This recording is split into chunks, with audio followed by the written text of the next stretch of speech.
Hi, welcome to another garden story. This is Helen Fischel, Delaware Center for Horticulture. Today's book is In My Backyard by Valerie Globus.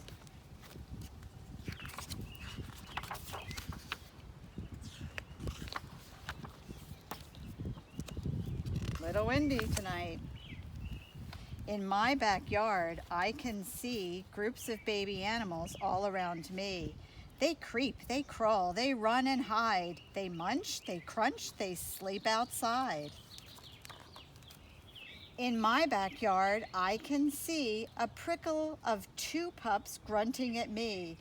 They gnaw on rusty hoes and rakes, then chew on twigs and tree bark flakes.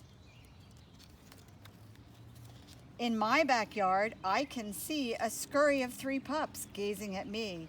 It's very crowded in their nest, which makes it really hard to rest. In my backyard, I can see a nursery of 4 cubs spying on me. At night they search inside our trash. I always hear the barrels crash. In my backyard, I can see a nest of 5 bunnies twitching at me. They've gotten through the garden gate. Just look at all the plants they ate. In my backyard, I can see a labor of 6 pups running from me. They cannot see their lunch of worms, but they can hear them as they squirm. In my backyard, I can see a surfeit of 7 kits squinting at me. They hunt for grubs and ants and snails, and sometimes eat the eggs of quails. In my backyard, I can see a pit of 8 hatchlings slithering near me.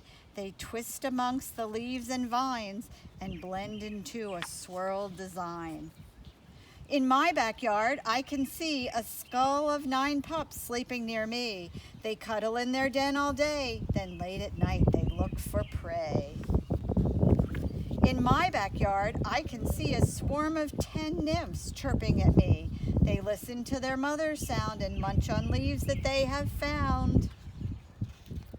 In this book, it tells you a little bit more about the animals that were on the pages, as well as a counting exercise, and then more information about the animals. The end.